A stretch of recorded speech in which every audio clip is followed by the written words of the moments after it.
Hola a todos. Este es la primera sesión de estudio del curso de Física Kawaii. Un curso en el que vamos a explorar todos estos conceptos tan maravillosos de la física. Y vamos a hacerlo desde un punto de vista muy sencillo y muy intuitivo, sin la necesidad de herramientas matemáticas muy complejas. El quien acompaña ahora a ustedes dentro de esta sesión es el administrador de la página de conceptos de física explicados con monas chinas, el Dirac. Pero del otro lado de la pantalla, mi nombre 3D es José Jorge Medina Serna y me licencié como físico gracias a la Universidad Autónoma de Sinaloa con un trabajo de tesis al que titulamos resolución numérica a las ecuaciones de Poisson-Boltzmann. En mi formación como físico, pues me he encontrado muchas veces con física teórica y física fenomenológica, por lo que estoy acostumbrado a manejar todos los conceptos físicos y matemáticos que hay. Sin nada más que decir de mí, sin nada más que agregar sobre mí, pues podemos empezar con esta primera sesión en el que vamos a hablar sobre la mecánica. Y vamos a abordar desde los principios de la física galileana, pasando a través de las leyes de Newton, con leyes de conservación, y vamos a terminar con la gran ley de la gravitación universal, que llegó a unificar conceptos de la física que estaban vagos y ambiguos y que no eran considerados como aspectos de la misma cosa. Entonces vamos empezando y a sumergirnos y espero que les sea de mucha ayuda y de mucho provecho. ¡Vamos allá! Bueno, antes de empezar con las leyes de la mecánica, es conveniente estudiar un poquito sobre de dónde vienen todas las leyes del movimiento. Antiguamente, la filosofía aristotélica indicaba que los objetos con mayor peso, con mayor masa, caerían más rápido que los objetos más ligeros. Esto debido a la concepción que Aristóteles tenía, en el que todas las cosas se iban a estar formadas de 4 elementos principales: tierra, agua, fuego y aire, y además un quinto elemento, el que denominaban quintesencia. Y la combinación de estos elementos pues formaba todos los objetos. Y entre más de una cantidad tuviera un objeto o de otra, indicarían la velocidad a la que caerían. Por supuesto, esta idea duró varios años, varios siglos de hecho, y nadie la había puesto a prueba. A nadie se le había ocurrido discutir las ideas del gran maestro Aristóteles, hasta que Galileo Galilei empieza a hacer estas observaciones.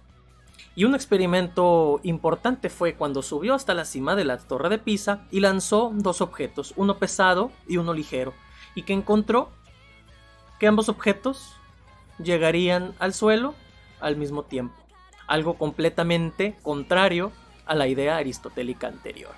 Esto le trajo muchos problemas a Galileo, porque ¿cómo era posible de que alguien pudiera contradecir las enseñanzas que tienen toda una vida siendo verdaderas o que se creían verdaderas? Pero así es, la experiencia experimental es para esto, para demostrar cómo funcionan realmente las cosas. Y lo que Galileo encontró fue que si Y es la altura o lo que ha caído, tú puedes encontrar en qué posición va a caer dado un tiempo por esta ecuación gt cuadrada sobre 2 más la altura con la que empezó, o h, también le suelen ya poner la letra h. Y esto lo encontró haciendo estos experimentos de manera empírica y encontró justamente esto. Eso quiere decir que hay algo que ocasiona que la velocidad de los objetos pues vaya cambiando. Y este algo es lo que Newton trató de investigar en su vida y que él consiguió con unas ecuaciones, unas leyes importantes del movimiento. Y son las 3 famosísimas leyes de Newton. Y para enunciarlas, pues son tres y vamos a enunciar la primera de forma textual. Todo objeto continúa en su estado de reposo o de movimiento uniforme en línea recta, a menos de que sea obligado a cambiar de estado por fuerzas que actúen sobre él. Esto es importante porque la fuerza actúa en el cambio de la velocidad, no en el cambio del movimiento. Si un objeto se está moviendo con velocidad constante, eso quiere decir que no hay fuerzas netas actuando sobre él. En cambio, si la velocidad es la que se va alterando, ya sea haciéndose más grande o haciéndose más chica o cambiando su dirección, entonces existe una fuerza neta sobre un cierto objeto. Y para ejemplificar eso, pensemos en un experimento muy sencillo que cualquiera de nosotros puede hacer en un autobús, en un carro o en el metro o en cualquier objeto que se mueva a velocidad constante. Vamos a suponer que estamos arriba de una carreta.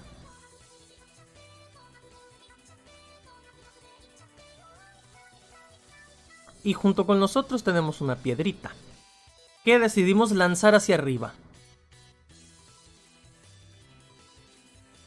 Cuando la trayectoria estemos aquí, hayamos avanzado una cantidad de distancia y la piedra sube y vuelve a bajar, ahora a lo mejor caería aquí, uno pensaría, de forma intuitiva. Porque al momento de que la lanzamos, la piedra ya no está siendo jalada por la carreta. Y pensaríamos, la aventamos y queda aquí. Pero este pensamiento es incorrecto, esto no ocurre en la vida real. Lo que ocurre es que no hay fuerzas que actúen sobre la piedra seguirá moviéndose junto con la carreta. Eso quiere decir que, a pesar de que nos movimos junto con la carreta, la piedra se queda con la velocidad de la carreta y caería en nuestras manos. Y esta es la ley de la inercia. Porque no existe una fuerza que le empuje o que la jale. La fuerza no actúa sobre el cambio en la posición, es sobre el cambio en la velocidad. Y esto es bien importante porque este tipo de pensamiento aún está por ahí en gente que no cree o no conoce la ley de la inercia. Y esto lo podemos experimentar bien fácil en cualquier carro, en el metro, en el autobús. Insisto, pueden hacerlo con alguna moneda. Y ahora que sabemos que la fuerza actúa sobre el cambio en la velocidad, pues vamos a ver cómo interactúan las fuerzas sobre un objeto. Quiero que vemos este caso primero, en el cómo dos fuerzas se están jalando al bloque. Como te están jalando en la misma dirección, la fuerza resultante será pues la suma de ambas. Aquí se puede ver. En cambio, si una fuerza está tirando y la otra está jalando, pues entonces lo que se están haciendo es contrarrestando. Y si son de exactamente la misma magnitud, pues en realidad la fuerza neta será 0. Nosotros podemos poner a prueba esto empujando una pared y vemos que esta no se mueve porque por ahí hay otras fuerzas que contrarrestan nuestro empuje. Y finalmente, el tercer caso va de la siguiente manera. Mira cómo jalan la fuerza con una magnitud muy grande, mientras que del otro lado está siendo tirada con una magnitud más pequeña. Entonces pues la fuerza más grande domina y se obtiene una fuerza neta pues más chica que la fuerza.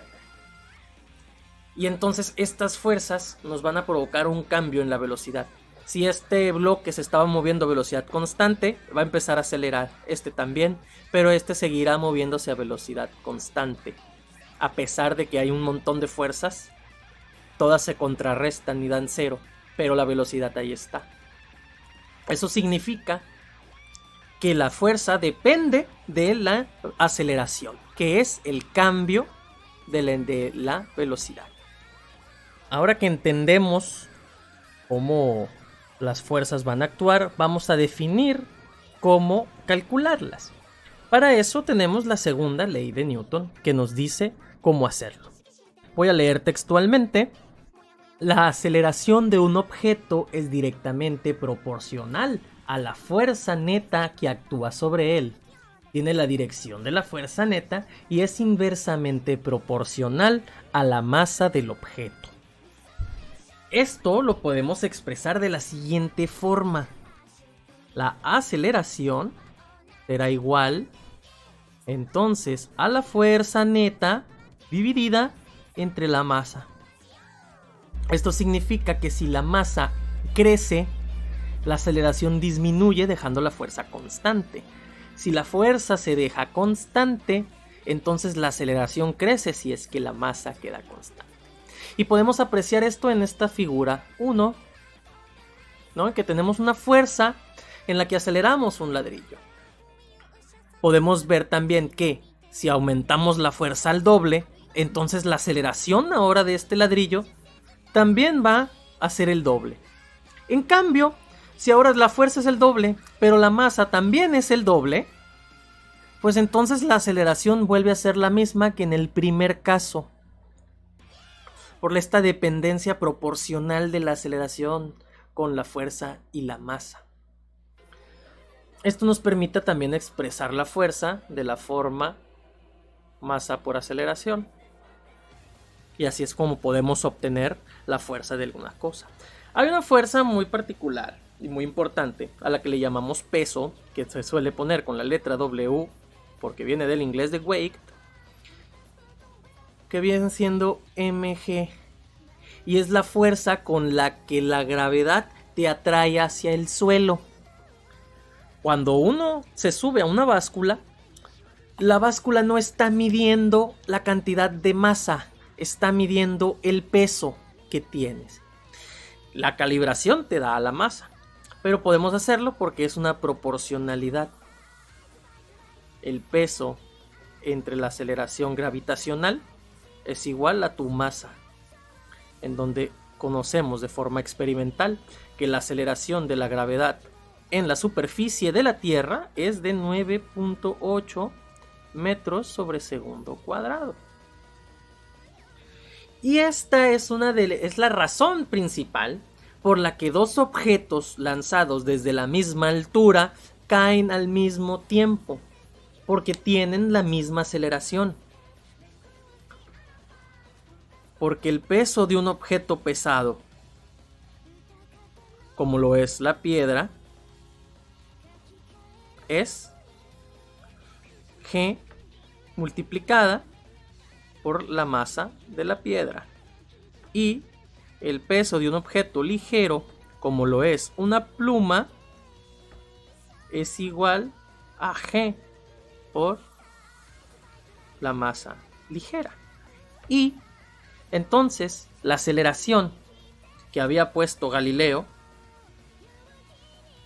y de t igual a menos g t cuadrada sobre 2 más y 0, pues es la misma ecuación para ambas, porque g es la misma aceleración para ambas, para las cosas ligeras y las pesadas. Porque esta división de peso entre masa es siempre la misma. Peso ligero entre masa ligera es igual a peso pesado entre masa pesada, igual a la aceleración gravitacional o la aceleración de la Tierra. Y esto en la superficie de la Tierra es muy similar. A lo mejor podrán pensar que la pluma no cae a la misma velocidad que una piedra, pero eso se debe a porque existe una fuerza adicional, que es la fuerza de resistencia del viento. La piedra también la tiene, pero la pluma se ve muchísimo más afectada por la resistencia al viento. Pero en el vacío, en donde no hay aire ni nada, ambos caen al mismo tiempo. Un experimento que se llevó a cabo en la Luna cuando los astronautas la alcanzaron, pudieron poner a prueba este experimento dejando caer un martillo y una pluma de halcón al mismo tiempo. Y sí, cayeron al mismo tiempo tanto la pluma como el martillo. Y un experimento que pueden ustedes hacer para comprobar la fuerza del viento es agarrar 2 botellitas de plástico o de cualquier material, plástico de preferencia porque este no se rompe tan fácil, y llenarlo de arena o de piedras o de cualquier cosa que la haga más pesada. Podría ser agua también. Pero a una le podrán amarrar una de estas bolsas de plástico del súper.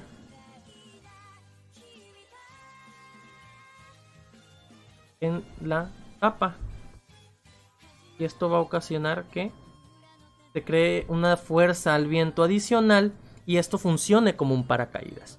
Y se puede medir el tiempo que ésta tarda en caer y encontrar la fuerza de resistencia al aire. Y compararla con el de la botella sin que tenga paracaídas. Cualquiera de nosotros en nuestros smartphones, en nuestros celulares, tenemos ya cronómetros que nos permiten tomar el tiempo de caída y pues podemos hacer distintos experimentos para medir distintos tiempos a distintas alturas. Y podríamos tanto comprobar que esta G es verdadera, su valor es 9.8, así como medir la fuerza de resistencia del viento. Y esta es la razón por la que los paracaidistas pues caen a salvo.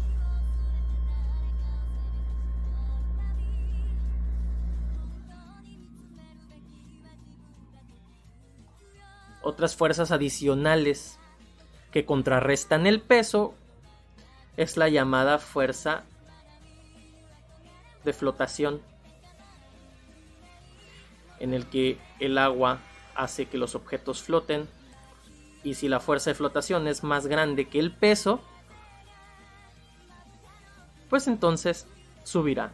Y esto fue descubierto por Arquímedes, la forma de la fuerza de flotación, en aquel leyenda urbana en el que se dice que cuando lo entendió es porque se estaba dando un baño en una tina y entonces corrió desnudo por toda la ciudad gritando Eureka, lo he encontrado.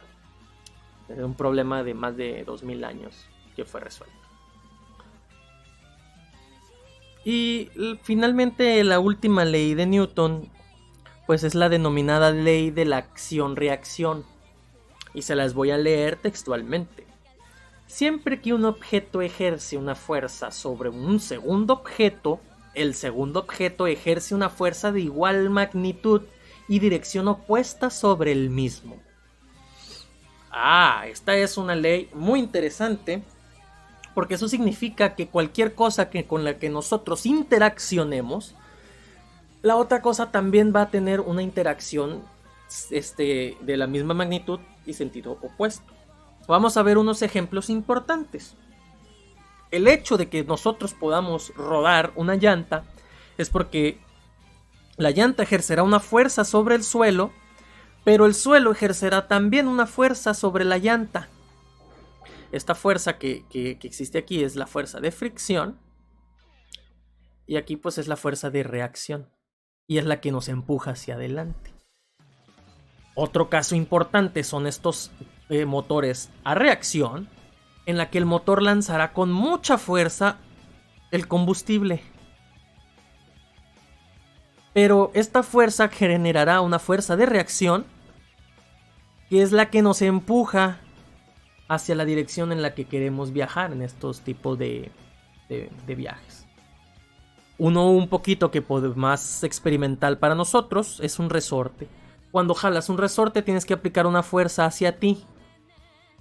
Pero también sientes tú, cuando lo jalas, cómo el resorte quiere regresar a su posición original. Esta fuerza de reacción en los resortes también es llamada fuerza de restitución.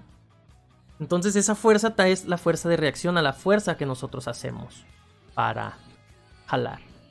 Y un ejemplo que a mí en lo particular me parece muy bonito y muy interesante es que cuando tú dejas caer un objeto, ya sea una pelota o una roca o cualquier otra cosa, es la tierra la que lo va a jalar hacia la superficie.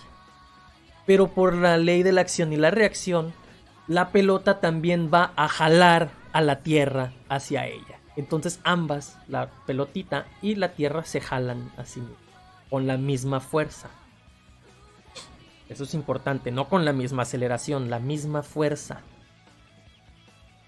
Y de igual forma, cuando uno salta, ocupa hacer una fuerza hacia el suelo, pues la Tierra también hace una fuerza hacia nosotros. Y cuando vamos cayendo, la Tierra nos atrae, pero nosotros también atraemos a la Tierra, porque existe esta reacción. En otros ámbitos donde la fuerza de reacción también es relevante, es por ejemplo en la ley de electroestática. Una carga positiva, una carga negativa, estas se atraen y la carga positiva atraerá a la carga negativa. Pero la carga negativa también va a atraer a la positiva con la misma fuerza, pero en dirección opuesta. Acción, reacción.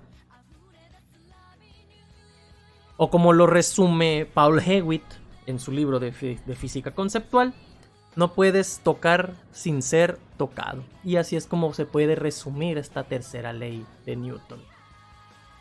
La tercera ley de Newton tiene una consecuencia fundamental en un montón de procesos físicos. Y para ejemplificarlo vamos a ver lo que ocurre cuando tienes un cañón al que explota y sale una bala. Hay que entender que antes de disparar, aquí está la pólvora o lo que sea que haga que salga disparada, y va a haber una fracción de tiempo chiquita en la que va a existir la fuerza de empuje producida por la explosión y una fuerza de reacción. Fuerza y fuerza de reacción. Por el intervalo de tiempo en el que la fuerza actúa, va a dotar pues a la partícula, a la bala, con una velocidad final, que terminado esta fracción de tiempo pues ya no va a estar ahí. Pero como conocemos la ley de la inercia, al ya no haber fuerzas, la bala se quedará con su velocidad final inalterada. Así hasta que... y eso va a ocurrir desde un punto dentro del cañón hasta que sale.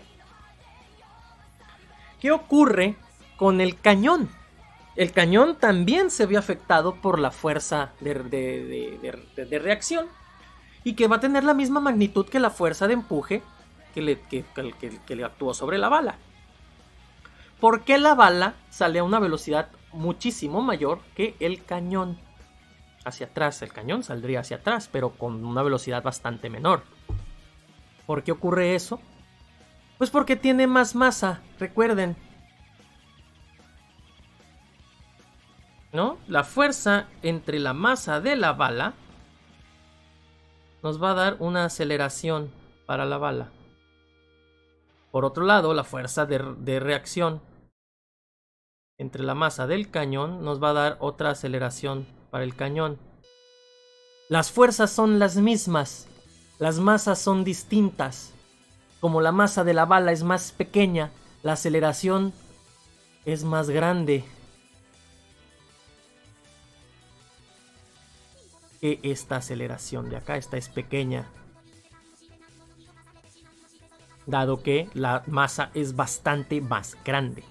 Ahora, calcular la aceleración es complicado, o medirla más bien, porque el tiempo en el que está activa la fuerza, pues es muy pequeño. Por fortuna, existe otra cantidad que es igualmente medible y que es consecuencia de la reacción. Y esta cantidad también pues se le llama cantidad de movimiento. También se le llama momento lineal o cantidad de momento, que se va a definir con la letra P y se va a poner como simplemente la masa por la velocidad. Y si un objeto con una masa dada y una velocidad dada, pues puedes encontrar su cantidad de movimiento. Esto significa que la masa de la bala por la velocidad con la que sale la bala deberá ser igual a la masa del cañón multiplicado por la velocidad en la que el cañón sale hacia atrás. Eso significa que la cantidad de momento de la bala debe ser igual a la cantidad de momento del cañón, porque existe la fuerza de reacción. Y es entonces así como podemos evaluar a la velocidad a la que sale disparado el cañón. Hacia atrás, ¿no? Podemos poner la velocidad del cañón como la velocidad de la bala por la velocidad de la bala entre la masa del cañón. Y si la masa de la bala es más pequeña que la masa del cañón, pues entonces esto es bastante menor que la velocidad de la bala. Y esta es la razón por la que ocurre esto. Y también en otro tipo de sistemas que disparan proyectiles, como por ejemplo un arco y una flecha. La flecha saldrá disparada, pero uno sentirá un cierto retroceso hacia atrás. Y este mismo proceso de que la cantidad del momento debe ser siempre la misma, también nos permite entender cómo funcionan los choques. Vamos a considerar este como caso 1 y este como caso 2. Cuando, por ejemplo, dos camiones de la misma masa y a la misma velocidad se encuentran, ocurrirá una fuerza de empuje por un lado y otra fuerza de empuje por el otro lado, que durará una fracción de segundo muy pequeña, una fracción de tiempo minúscula en la que se deforman los camiones y se disipa la energía. Pero al final, esto es cero. Las velocidades son cero. Porque uno lleva una velocidad, uno lleva otra. Entonces esto es mv menos mv igual a 0. Eso significa que al final del proceso también debe de ser igual a 0. Y si uno está quieto, pues el otro también debería de estarlo para que se pueda dar la igualdad. Otro caso se da así.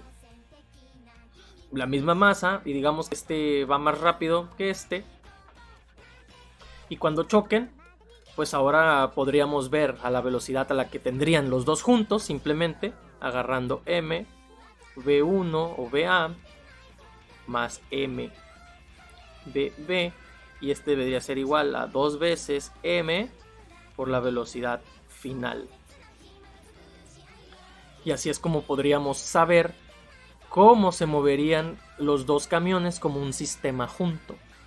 Ya este proceso, este fenómeno, se le llama conservación de la cantidad de movimiento o conservación del momento lineal.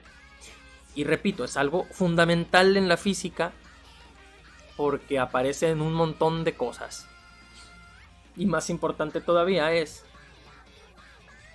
que si existe un cambio en el momento, entonces existe una fuerza neta, porque es una fuerza externa a la de los sistemas involucrados, la que hace que el momento lineal total cambie.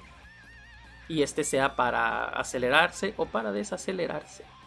Por ejemplo, en el sistema bala-cañón, una fuerza externa podría ser la gravedad, que hace que la bala siga una trayectoria hacia abajo. Eso cambiaría por completo la cantidad de momento del sistema bala-cañón. Pero es porque es una fuerza externa al cañón y a la bala. Y así como el momento lineal o la cantidad de momento se conservan en un proceso, hay otra cantidad también que se mantiene constante a lo largo de los procesos, y es una cantidad de extrema importancia en física, que es la energía. Y vamos a ver qué es la energía. Primeramente, la energía la podemos entender como aquella propiedad que los objetos en movimiento tienen, que les permite mantener susodicho movimiento. A diferencia de la fuerza que existe para cambiar la velocidad a la que una partícula se mueve, la energía es lo que permite que dicho objeto tenga la trayectoria. Y vamos a ver también que esta energía siempre se va a mantener igual. De ahí viene el dicho que la energía no se crea ni se destruye. Vamos a ver cómo funciona. Para procesos de mecánica, en donde podemos subir y bajar objetos y moverlos de un lado a otro, vamos a tener dos tipos de energía. Y el primer tipo de esta energía es la energía cinética. Y es la energía dada por el movimiento y es una energía que vamos a representar por la letra K. K del inglés de kinetic. Y la energía cinética está definida como un medio de la masa por la velocidad al cuadrado. Observan bien que la velocidad al cuadrado. Por lo tanto, objetos que se estén moviendo de forma constante, pues tienen una energía cinética constante. Y a medida que un objeto vaya acelerando o desacelerando, pues la energía cinética va a bajar o a subir dependiendo. Si su velocidad incrementa, la energía cinética va a incrementar también. Y va a incrementar por mucho, porque depende del cuadrado. Y la otra energía que nos interesa en el estudio de la mecánica es la energía potencial, que la podemos entender como esa energía que puede convertirse en energía cinética. Y eso es importante, o en algún otro tipo de energía cinética y energía potencial, y esta es simplemente la masa, la gravedad y multiplicada por la altura. Por lo tanto, en situaciones donde tenemos que subir un objeto, la energía potencial solo se va a ver afectada por la altura. Y realmente no importa la forma en la que lo lleves hasta acá. Aumentarle la energía potencial a este objeto solo depende de qué tanto la subiste. Y subirla así en línea recta hasta arriba, o subirla en diagonal por este plano inclinado o por estos escalones, da completamente igual, porque la altura es la misma en los tres escenarios. Ahora, ¿cómo se convierte la energía potencial en energía cinética? Es bien sencillo, simplemente hay que dejar caer el objeto.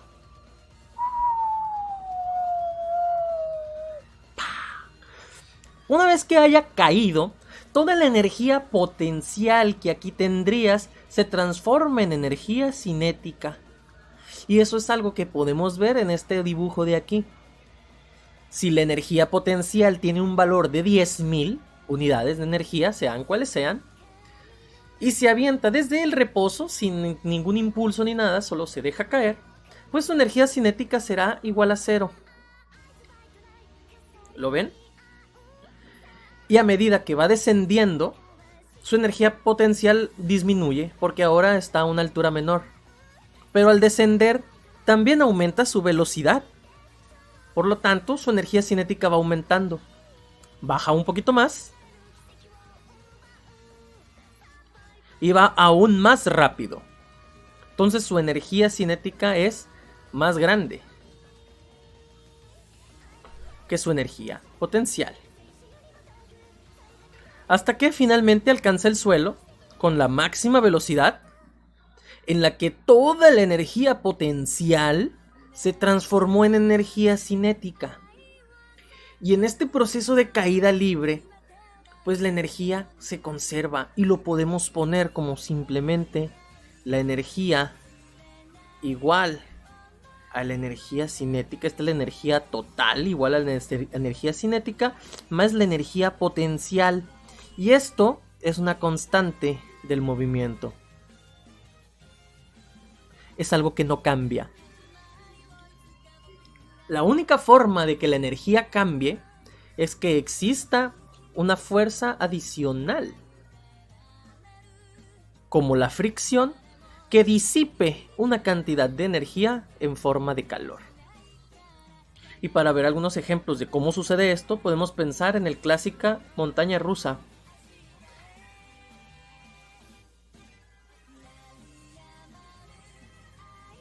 Las montañas rusas siempre te llevan a un punto máximo y de ahí te dejan caer. Como la energía debería igualarse, pues tienes suficiente energía para poder completar el circuito y regresar al punto máximo, siempre y cuando no se disipe energía en forma de calor. Pero no podría suceder que ruedes, por ejemplo, de esta forma. Si un punto aquí es más grande que este, al caer y rodar así, no llegarías hasta acá. Porque la energía se debe de mantener. Tendrías que tener un motor que te impulse hasta acá. Por eso hay un experimento muy famoso en el que una persona deja caer un péndulo de esta forma y lo suelta sin aventarlo,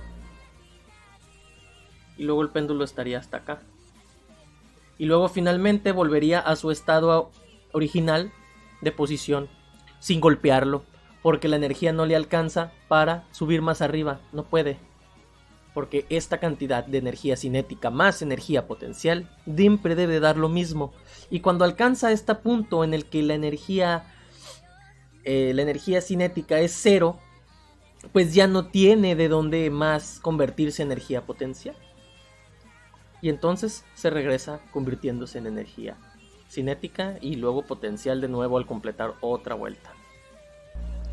Todo lo anterior así se puede solo aplicar a movimientos en línea recta, como lo son caídas libres o simples andadas, ya sea en alguna bicicleta, en algún automóvil, siempre y cuando solo sea en línea recta o en cualquier dirección. Pero entonces, ¿qué ocurre con los movimientos que rotan? Algo muy curioso. El movimiento rotativo podría, en principio, parecer muy intimidante y complicado, pero hay una forma de verlo que se vuelve análogo a lo que habíamos visto anteriormente. Y existen unas leyes de Newton para el caso rotativo y que se comportan de la misma forma, y la forma de expresarlo matemática es también exactamente la misma. Pero para empezar, vamos a considerar este disco que gira. Y yo podría trazar una línea recta, así. Y a partir de aquí yo puedo medir la cantidad de ángulo que alguno de estos dos insectos podría moverse. La línea va a ser una línea curveada. Si yo pienso en una cantidad de ángulo, que podemos ponerla con una letra griega nueva llamada θ, y la cantidad de ángulo que se movió, de ángulo. No es lo mismo la cantidad de ángulo que la cantidad de arco. Esta es la distancia, se podríamos decir lineal, pero no es lineal, porque está curveadita. Y podemos ver fácilmente que esto es más largo que esto. De hecho, la distancia de esta curva es θ R1, en donde R1 es la distancia de aquí hasta acá, mientras que esta distancia es θ R2, donde R2 es la distancia desde el centro de giro hasta el insecto. Por lo tanto, podemos ver que ambas cantidades son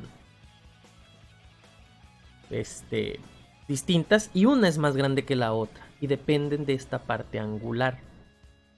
Si el ángulo es lo único que se mueve, entonces podemos ver que existen dos velocidades. Una que la pongo con V, y una nueva velocidad que le voy a llamar velocidad angular, que la voy a poner con esta letra que parece una W, pero en realidad se llama omega. Una letra griega llamada omega. Sabemos que la velocidad es la cantidad de distancia en algún tiempo, y yo podría entender esta velocidad angular como la cantidad de ángulo que te mueves en una cantidad de tiempo. ¿Cuál es la cantidad de ángulo que me moví? Más bien la cantidad de distancia. Aquí está. Es θ. Y multiplicando a la distancia de giro, que le puedo poner R de forma general. Depende de dónde yo esté midiendo. Y esto entre el tiempo. Miren cómo tenemos aquí y aquí lo mismo. Por lo tanto, esto se puede poner como esta velocidad angular y multiplicando a la distancia. Por lo tanto, la cantidad relevante y que contiene toda la información del movimiento rotativo es la velocidad angular. Velocidad angular. Y porque así como tenemos una velocidad angular, podemos definir una aceleración angular con esta otra letra griega llamada alfa, como simplemente el cambio en la velocidad angular entre el tiempo. Por lo tanto, existe una cantidad análoga a la fuerza, llamada fuerza de torsión, momento de torsión o torca, que la podemos poner con una T mayúscula. Si recordamos, principalmente esto es el radio, la distancia, multiplicada por una fuerza que exista por ahí. Y si hacemos esta analogía anterior, pues esto es R, M, la aceleración, que ya vimos que se puede poner como alfa R, en analogía a la velocidad angular. Y esto se puede poner también, si se fijan, como una simplemente I mayúscula por alfa. Y se le llama inercia rotacional.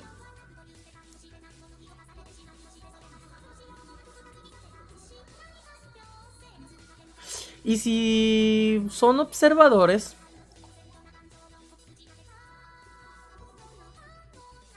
verán que este momento de torsión tiene exactamente la misma forma que la fuerza en la segunda ley de Newton, en donde reemplazamos esta vez la idea de una masa, que la masa se opone al movimiento de la fuerza, y se viene con este nuevo término que se llama inercia rotacional, porque la inercia rotacional es quien se opone al giro, no al movimiento en sí traslacional, sino al propio giro. Por ejemplo, veamos este caso. Una pesa de este estilo, una mancuerna, cuando tiene los pesos muy cerca, pues es relativamente fácil de balancear, porque la inercia de rotación en esta configuración es pequeña. Al aumentar la distancia de las pesas, pues ahora se vuelve muy difícil de balancear, porque entonces tenemos una inercia de rotación más grande. Y de producir rotación en vaivén hacia arriba y hacia abajo, que es en esencia una rotación, donde el punto de giro es pues es más grande y es difícil rotarlo. Por lo tanto, entonces también tenemos una primera ley de Newton para el giro. En ausencia de una torsión o en la ausencia de un momento de torsión neto, la velocidad angular de un sistema que gira se va a mantener constante. Es completamente análogo. Y de la misma forma, a cada torsión va a existir una torsión contraria. Y quiero que veamos la torsión cómo se aplica en nuestra vida, pensando en un caso muy sencillo en donde tú tienes una tuerca y quieres apretar la tuerca con alguna llave. Si la fuerza no la haces que tenga 90 grados con esta, que esto funciona como una palanca, pues entonces tendrás un momento de torsión más pequeño. Pero al tenerlo en 90 tendrás el momento de torsión máximo que se pueda con esta configuración. Pero si extiendes la palanca, el momento de torsión se hace muchísimo más grande. Si en algún momento alguien ha cambiado alguna llanta sabrá que tendrá unos pernos muy duros y que aunque le des con todas tus fuerzas con la cruz no vas a poderlo mover. Entonces, ¿qué es lo que haces? Muchos mecánicos agarran algún tubo largo y hueco en el que puedan ponerla sobre la cruz y usarlo como palanca adicional.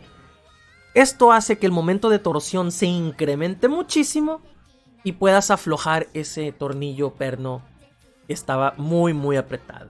Además, existe una cantidad de movimiento rotativo, análoga al momento lineal.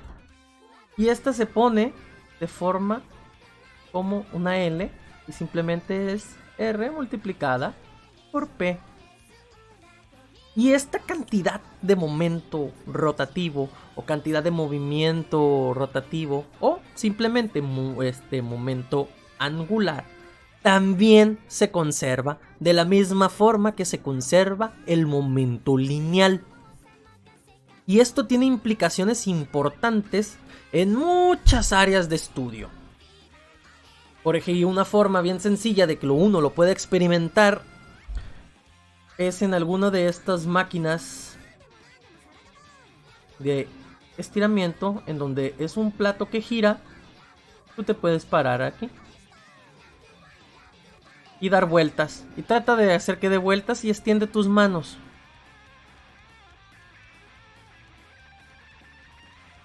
Vas a tener un momento angular dado por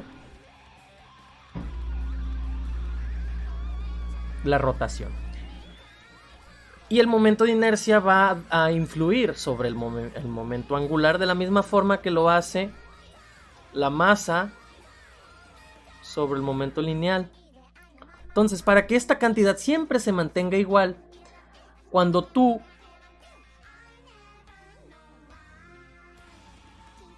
pongas los brazos más cerca del cuerpo, tu inercia será chica y grande y chica. ¿Y qué provocará para que esta L se mantenga igual? Pues entonces, cuando I es grande, la velocidad angular aumenta. Disminuye cuando es grande. Disminuye. Y cuando es chica, se hace grande. Y tú puedes ir a cualquier parque a experimentar con esto. Es la conservación del momento angular. Alza los brazos, girarás despacio. Vuélvelos a poner pegados a tu cuerpo, empezarás a girar bastante más rápido. Pero ten cuidado porque te puedes caer.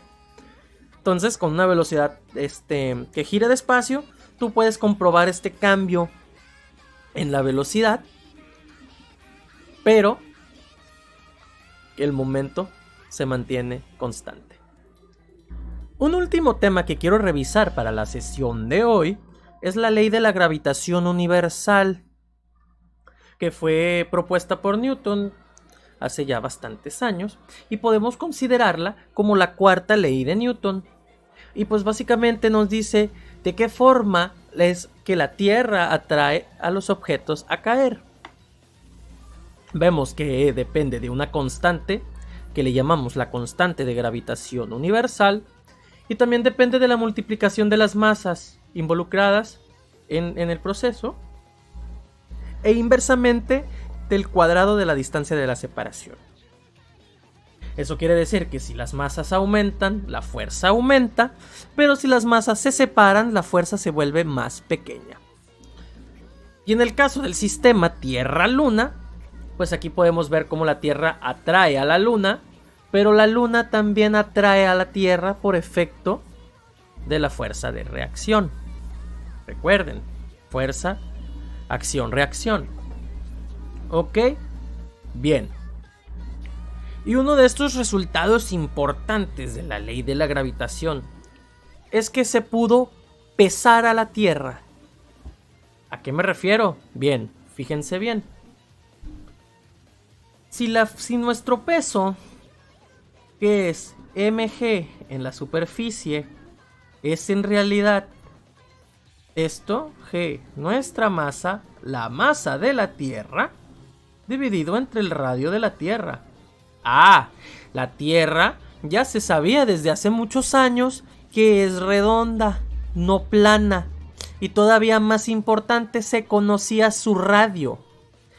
Eratóstenes pudo calcular el radio de la Tierra con una precisión muy elevada hace más de 2000 años, ¿no? Entonces, para que tengan eso en mente. Dado esto, que nuestro peso se puede escribir de dos formas distintas, pues eso significa que la parte que es distinta en cada ecuación debe ser igual a la otra parte, ¿no? Eso quiere decir que G es igual a G, la masa de la Tierra dividida entre el radio de la Tierra. El radio de la Tierra, este es el radio de la Tierra, desde el centro de la Tierra a la superficie. Y si esta constante no se conocía, fue gracias a Cavendish, un científico que armó una balanza de torsión. Aquí habría una fuerza de gravedad, lo que haría un momento de torsión sobre la balanza que puede ser medido por un cable especial. Así se pudo encontrar cuál es la constante de proporcionalidad G. Conociendo G, conociendo el radio de la Tierra, pues entonces simplemente la masa de la Tierra es igual a G multiplicada por el cuadrado del radio de la Tierra dividido entre la constante de la gravitación universal. Y esto da como resultado un valor aproximado de 5.97 por 10 a la 24 kilogramos. Estamos hablando de que después de este punto decimal hay que multiplicar por un 1 seguido de 24 ceros. Una cantidad asquerosamente grande que no se puede escribir de forma normal y hay que usar estos símbolos especiales. Estamos hablando de algo muchísimo, muy grande en comparación a las unidades que nosotros usamos en la Tierra. Y para el movimiento de la ley de la gravitación, objetos que estén en una órbita, la cantidad de movimiento rotacional es importante. El momento angular es una cantidad que determina la forma de la órbita que va a tener un objeto que es atraído gravitacionalmente por otro más pesado. Si el momento angular es muy grande, partículas que orbitan alrededor del Sol lo harán de forma ¿cómo se llama? Lo harán en la forma de una hipérbola. Esa se llama el nombre de esta figura. Por otro lado, si el momento angular es relativamente pequeño, tendremos órbitas cerradas en elípticas. Y para un punto más bajo, podríamos tener órbitas circulares. El caso de la Tierra orbitando al Sol no es exactamente circular, hay una pequeña deformidad, pero es casi circular. Y entonces aquí podemos ver cómo el momento angular importa en muchos fenómenos astronómicos para determinar la órbita de sistemas planetarios. Muy bien, esto ha sido todo por la sesión de hoy. No me queda más que agradecer a todas las personas que han obtenido el curso. Muchas gracias por confiar en la Academia Otaku de Estudios Básicos para aprender este tema tan fascinante como lo es la física. Y en este curso de Física Kawaii, en el que nuestra intención es dar a conocer los conceptos más básicos e importantes de la física, pues espero que esta primera sesión haya sido de máximo aprovechamiento para ustedes. Recuerden que pueden checar el material adicional incluido en este curso, con el que pues van a poder obtener una visión aún más amplia de todo, porque pudimos haber enunciado las definiciones, pero hay mucho más que buscar y porque son definiciones realmente profundas. Entonces espero que les vaya muy bien y nos vemos en la siguiente sesión. Gracias y hasta luego.